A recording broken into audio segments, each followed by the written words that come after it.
Halo Velas, kembali lagi di dalam video pembahasan soal-soal kimia untuk persiapan penilaian akhir tahun atau penilaian akhir semester di tahun 2025. Oke, nah kali ini kakak akan bahas dua topik sekaligus, yaitu topik tentang sifat koligatif larutan dan juga tentang redoks dan elektrokimia.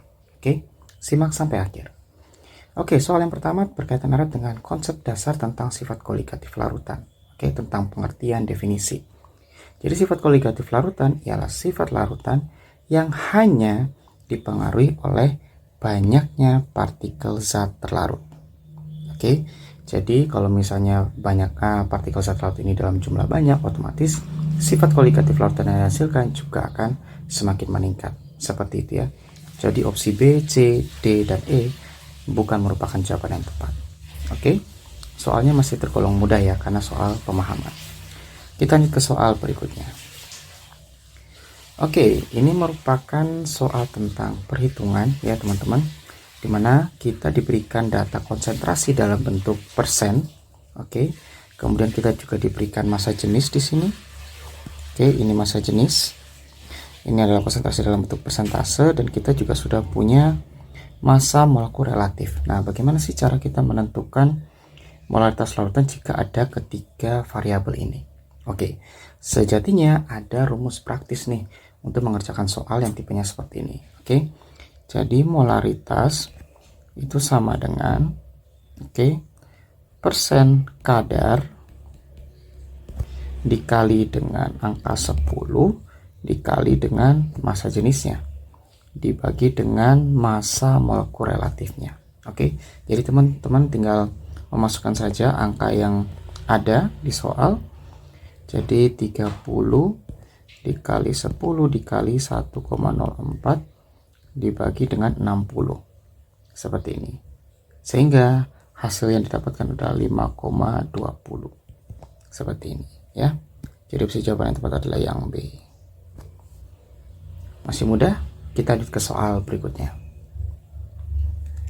Oke, ini juga merupakan soal tentang pengambilan kesimpulan ya. Jadi kita di sini diberikan opsi jawaban A sampai E, di mana larutan yang diberikan itu berbeda dan konsentrasinya pun juga berbeda. Nah, dari kelima opsi jawaban ini atau dari kelima larutan yang disediakan, kira-kira manakah yang memiliki titik didih paling rendah? Artinya apa titik didih paling rendah? Oke, kita kembali ke konsep dasarnya dulu. Bahwasanya kenaikan titik didih itu bergantung dengan konsentrasi dan juga keberadaan faktor Van Hoff. Teman-teman harus ingat kembali bahwasanya faktor Van Hoff ini berlaku untuk larutan elektrolit kuat dan elektrolit lemah. Seperti itu.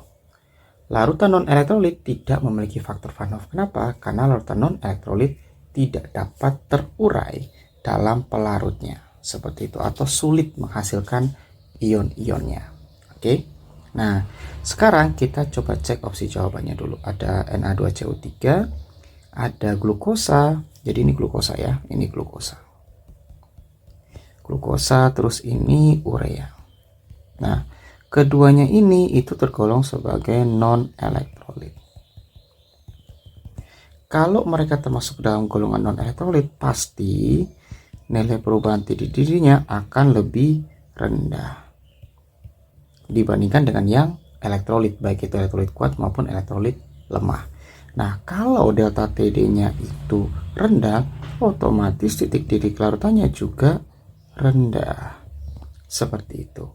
Maka tanpa perlu kita menghitung atau menentukan berapakah nilai perubahan titik didih untuk setiap spesies, kita sudah bisa eliminasi bahwasanya opsi jawaban A, opsi jawaban C, dan E bukan jawaban yang tepat. Nah, sekarang kita tinggal memilih opsi B dan D. Nah, sekarang karena keduanya sama-sama non-elektrolit, kita perhatikan variabel konsentrasinya. Kalau misalnya konsentrasinya itu rendah, otomatis delta TD-nya juga pasti akan rendah. Kalau delta TD-nya rendah, otomatis titik didihnya pasti rendah. Begitupun sebaliknya. Nah, di sini yang glukosa 0,08 sedangkan yang urea 0,06. Jadi mana yang lebih rendah? Ya, berarti yang lebih rendah adalah yang opsi D. Seperti itu. Jadi seperti itu ya cara berpikirnya, cara kita mengatur konsep sampai akhirnya kita mendapatkan kesimpulan jawaban tanpa harus kita melakukan kalkulasi. Oke, kita lanjut ke soal berikutnya. Oke, sekarang kita masuk ke materi tentang reaksi redoks, terutama tentang penentuan bilangan oksidasi. Oke, di sini kita diberikan 3 jenis senyawa yang berbeda. Ya, ada 3 jenis senyawa. Kita diminta untuk menentukan berapakah bilangan oksidasi xenon atau Xe dalam setiap senyawa tersebut. Oke, kita coba yang pertama ya. Jadi ada xenon OF4. Nah, teman-teman harus ingat bahwasanya fluorin itu memiliki bilangan oksidasi negatif 1. Oke, oksigen itu 2 min. Nah, oksigen ini ada beberapa bilangan biloks ya, atau bilangan oksidasi. Jadi teman-teman silakan mencari berapakah bilangan oksidasi untuk oksigen. Namun pada umumnya oksigen itu bilangan oksidasinya adalah negatif 2. Oke. Nah, berarti kita bisa menentukan di sini nih. Karena molekul ini netral, berarti muatan totalnya harus sama dengan 0. Misalkan biloksnya Xe kita misalkan dengan A ya. A dikurang 2 dari oksigen ditambah 4 kali min 1 dari fluorin sama dengan 0. Berarti A kurang 2 kurang 4 sama dengan 0. A kurang 6 sama dengan 0 nih. Berarti A adalah 6. Berarti bilangan oksidasi untuk xenon pada XeOF4 adalah positif 6. Oke, kita tambahkan tanda positif seperti ini. Maka otomatis opsi jawaban yang ini sudah salah, ini sudah salah, dan ini juga sudah salah. Jadi kita tinggal fokus pada opsi B dan E. Seperti itu ya. Sekarang kita cek opsi yang berikutnya. Na4Xe, oke, O6. Nah, ingat oksigen itu adalah 2 min, oke.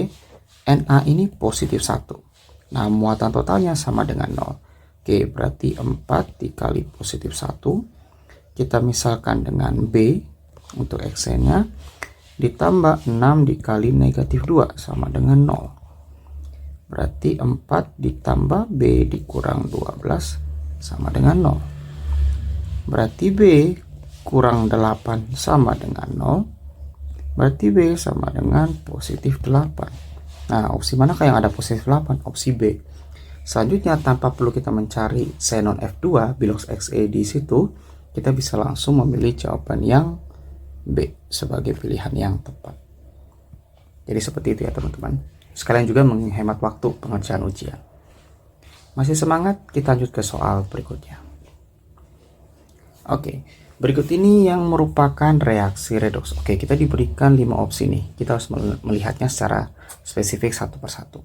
Oke. Sekarang kita cek. Biloksnya Al di opsi jawaban A itu adalah positif 3. Biloksnya hidrogen di sini itu adalah negatif 1. Loh, Kak, biasanya kan hidrogen itu positif 1. Kok di sini jadi negatif 1? Karena logam yang berikatan dengan hidrogen dalam tanda kutip dipaksa untuk mengalah. Sehingga bilangan oksidasinya yang awalnya positif 1 menjadi negatif 1. Oke, atau dari positif menjadi negatif. Seperti itu ya. Kemudian di sini juga negatif 1. Kemudian biloksnya Al di AlH4- itu adalah positif 3. Nah, sedangkan hidrogen di sini tetap negatif 1. Nah, berarti otomatis opsi A bukan jawabannya karena tidak ada yang mengalami perubahan biloks di situ. Bahkan jika ada satu spesies saja atau satu elemen dalam senyawa tersebut tidak mengalami perubahan biloks, bisa dikatakan bahwa reaksi itu bukan reaksi redoks. Oke. Kemudian kita cek lagi. Di sini biloksnya untuk opsi B ya. Biloksnya Al itu positif 3 sesuai dengan muatannya ya. Oke. Kemudian biloksnya Al di AlOH3 juga positif 3 nih. Nah, berarti ini juga bukan merupakan jawabannya. Tanpa perlu kita cek biloksnya oksigen maupun hidrogen. Oke. Kemudian kita cek opsi yang ketiga atau C. Di sini Al biloksnya 0. Ingat, kalau ada unsur logam yang berdiri sendiri, Biloxnya pasti 0. Seperti itu ya. Kemudian Cl2. Nah, Cl2 ini tergolong unsur bebas. Nah, unsur bebas seperti H2, Cl2, Br2 yang ada indeks 2 seperti itu, dia memiliki Bilox 0 seperti itu ya.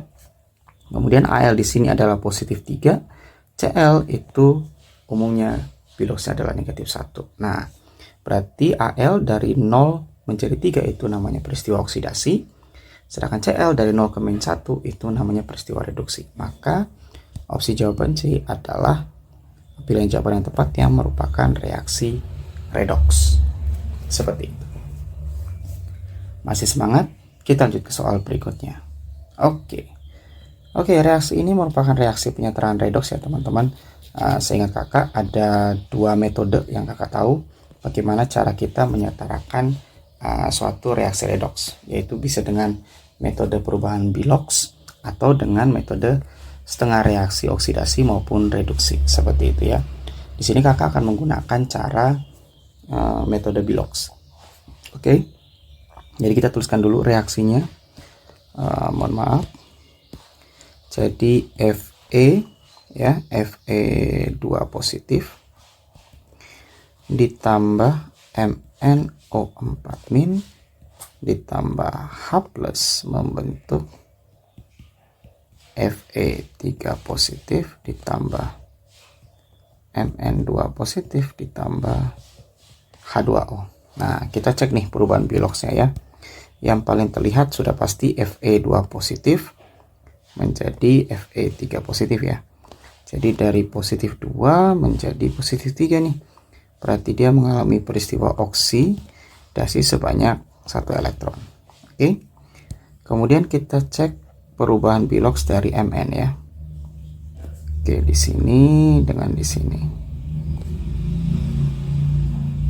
Oke, Mn di MnO4- itu Biloxnya adalah positif 7. Di sini positif 2. Oke, berarti ini peristiwa red ya, reduksi sebanyak 5 elektron. Nah, karena jumlah elektronnya berbeda, maka kita harus setarakan ya, yaitu dengan cara perkalian silang. Jadi yang di atas kita kali 5, yang di bawah kita kali 1. Sehingga total elektron yang digunakan adalah 5 elektron ya. Oke, berarti untuk yang Fe kita bisa menambahkan koefisien 5 seperti ini. Sama ya. Nah, selanjutnya bagaimana nih untuk yang Mn? Karena dia hanya dikali 1, otomatis koefisiennya tetap ya 1 dan 1 seperti itu. Nah, kemudian bagaimana dengan yang lain nih? Nah, kita perhatikan bahwasanya di sini oksigennya ada 4. Sedangkan di sebelah kanan di H2O oksigen cuma 1 nih. Berarti kita tambahkan koefisien 4 di situ. Nah, akibatnya apa? Akibatnya jumlah hidrogennya jadi 8 nih. Sedangkan di sebelah kiri hanya 1. Nah, kita tambahkan koefisien 8 di situ. 8-nya kurang bagus, kakak ulang. Ya, seperti ini. Nah, apakah sudah setara? Ya, reaksi ini sudah setara baik secara jumlah atom maupun secara jumlah muatan. Oke. Maka karena yang ditanya adalah perbandingan. Oke, perbandingan koefisien, kita tinggal cek nih. Ini kan A. Oke, ini A, ini B, ini C, ini D, ini E, ini F. Oke. AB 5/8, bukan ya, harusnya 5/1. AC harusnya 5/8. Salah juga. Kemudian B dan E adalah 1/1. Oke, jawabannya benar ya. Berarti jawaban yang tepat adalah yang ini. Oke deh, selesai sudah untuk pembahasan part pertama ya, untuk latihan soal PHS untuk 2 topik, sifat koligatif larutan dan juga reaksi redoks dan elektrokimia. Sampai jumpa di video part berikutnya untuk kita melihat soal yang lebih tinggi tingkat kesulitannya. Semoga teman-teman suka dengan video ini dan nantikan video selanjutnya. Jangan lupa like, subscribe, dan tulis di kolom komentar ya. Tetap semangat dan see ya.